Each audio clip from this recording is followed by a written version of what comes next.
In the heart of California's Central Valley lies Fresno, home to over 73,000 students and the fourth largest school district in the state. But behind the numbers, there's a crisis. Classrooms are overcrowded, schools are underfunded. Teachers are burning out, and students are falling behind. Not from a lack of effort, but from lack of support. Families are left watching the system crumble as their children sit in classrooms without books or help.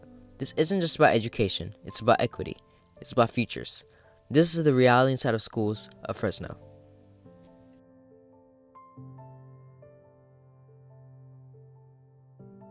My name's Marissa Castillo-Longoria, and I have been subbing for 2 years in Fresno Unified. I've subbed in kindergarten, first grade, second grade, fourth grade, and one time freshman, ninth grade.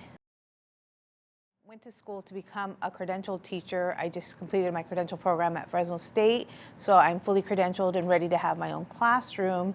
I was motivated to become a teacher because growing up, I had a safe space in a second grade classroom, and I loved my second grade teacher, Ms. Feinberg.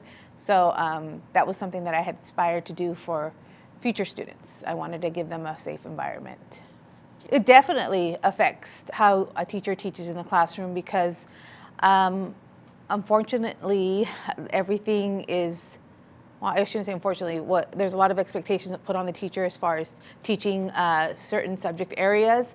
And when there are too many students, sometimes that comes with more behaviors to handle. And when there's a teacher is focusing on one student and the behavior, by the time the student is regulated, we have to get the rest of the class back into the groove of getting into whatever subject matter we were doing at the time.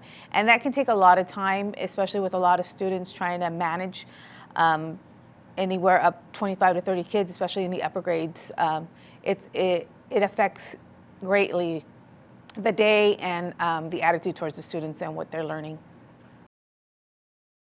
There has not been enough resources, whether that be desks or text materials for the students. Because of overcrowding, sometimes some students have to share some materials, or sometimes there wouldn't be a desk, so we'd have to make do with what we had within the classroom. I think if the classroom size can be impacted in a positive way if the classroom population was a little bit smaller. I feel like 20 to 23 students is manageable for one teacher because then it's easier to guide the rest to behaviors are less within a smaller group, and I feel like it's more manageable to control the class. I think when you go in trying to be a teacher, you want to make a connection with each student. So when there's that many students, it can be hard to make a connection, especially if there's like extreme behaviors within the classroom. Unfortunately, that attention gets more focused on that one student versus, a student that is not having behaviors, but however, because they're not having behaviors, not so much attention is being called on them, so there's not enough time to make that connection. What you just heard is only a glimpse of a much bigger issue. Overcrowded classrooms don't just make teaching harder, they impact everything from student behavior to learning quality. With too many kids and too few resources, students are forced to share supplies, compete for attention, and learn in environments that weren't built for this many bodies. And it's not just stressful, it's unsustainable. I've been in classes where students have had other languages like Hmong or Punjab, and I don't have the resources, or sometimes the school wouldn't have a person to come and interpret for me. So that would be very difficult, and that's a missed opportunity for the student and for the school to make a connection and to help that student in their education. With our English learning students, there's definitely a gap there, especially with resources when it comes to testing and textbooks that I think needs to be easier access for teachers in different communities that serve different demographics. Well, with the lack of funding, I feel like the teachers are burning the candles on both ends, trying to get meet the needs of all the students, make sure they have everything they need.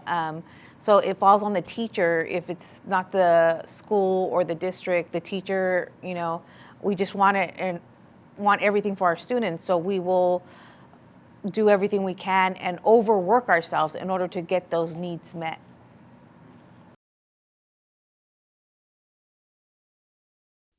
Well, what happens when schools are underfunded? Teachers are forced to be more than just educators. They're translators, counselors, and caretakers, all without enough support. Classrooms go without textbooks, interpreters, and basic resources. For students that learn English and don't, it means sitting in a class where they can't read the material or get the help they need. While teachers burn out trying to keep up, students are left feeling lost, unseen, and forgotten.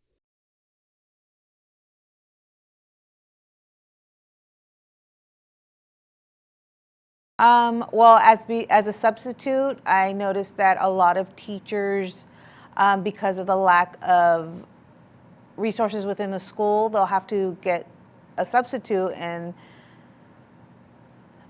I see a lot of teacher burnout.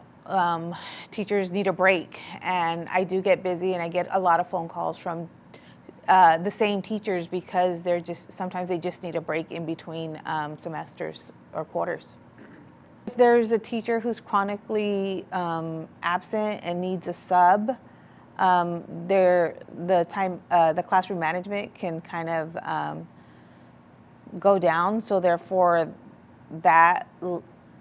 with that comes the lack of teaching, and if there isn't proper support within the school for that teacher, and if we have different subs coming in, that can really affect a student's performance.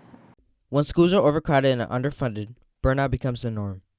Teachers reach a breaking point and need time away, and that's when substitute teachers like the one you just heard from get the call. But constant absences and a rotating door of substitutes mean classroom management breaks down. Without steady support, students lose consistency, and learning takes a hit. Encourage your student.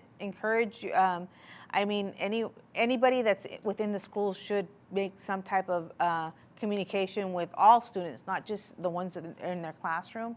And I think the more you know what's going on in your school, the better you can help. And that's by talking to everybody, not just within your own classroom. Teachers are burning out trying to be everything: educator, counselor, translator, without the resources they need. Meanwhile, students sit in overcrowded rooms, some unable to understand the material, others sharing worn-out books. Both sides are doing their best in a system that keeps letting them down. But education shouldn't be about surviving, it should be about growing. If we want better outcomes, we need to start by showing up for our schools, our teachers, and all of the students.